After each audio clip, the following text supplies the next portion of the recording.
नागपुर के सदर पुलिस थाना हद में आरबीआई चौक पर भीषण सड़क हादसे में 2 मासूम बच्चों की मौत हो गई, जबकि उनके साथ बाइक पर सवार व्यक्ति गंभीर रूप से घायल है। पुलिस से मिली जानकारी के अनुसार देर रात लगभग 10 बजे एक तेज रफ्तार ट्रक ने मोटरसाइकिल को टक्कर मार दी और ड्राइवर मौके से फरार हो गया। हादसे की सूचना मिलते ही तुरंत पुलिस मौके पर पहुंची।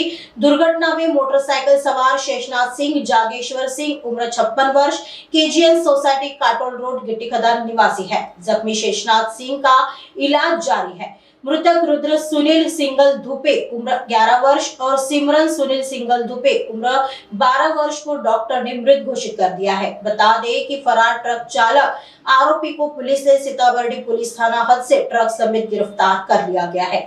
आगे की जांच सदर पुलिस कर रही है।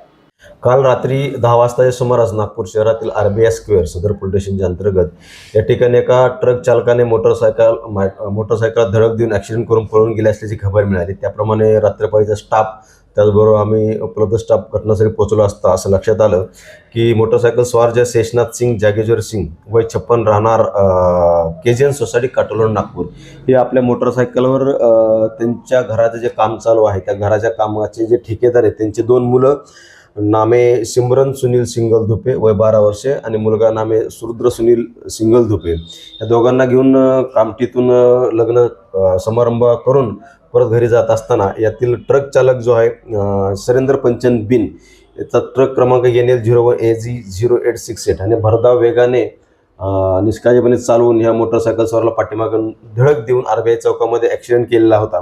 त्याच्यामध्ये जखमी यांना तात्काळ पोलीस स्टाफच्या मदतीने व नागरिकांच्या मदतीने मेओ हॉस्पिटल पाठवण्यात आले।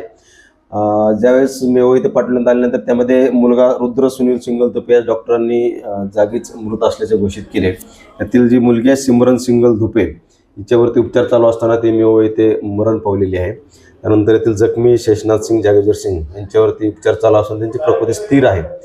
आणि ट्रक चालक जे सहेंद्र पंचम अपघात करून घटनास्थळावरून त्यांचं वाहन घेऊन पळून गेले होते, परंतु मिळालेल्या माहितीवरून तिथून बर्डी पोलीस स्टेशन स्टाफ त्याचा पाठलाग करून त्यांनी त्याला ताब्यात घेतले। त्यानंतर सदर पोलीस स्टेशनकडे हँडओव्हर केलं आहे। सदर पोलीस स्टेशनकडून आरोपीला अटक केली असून पुढील कारवाई करीत आहोत।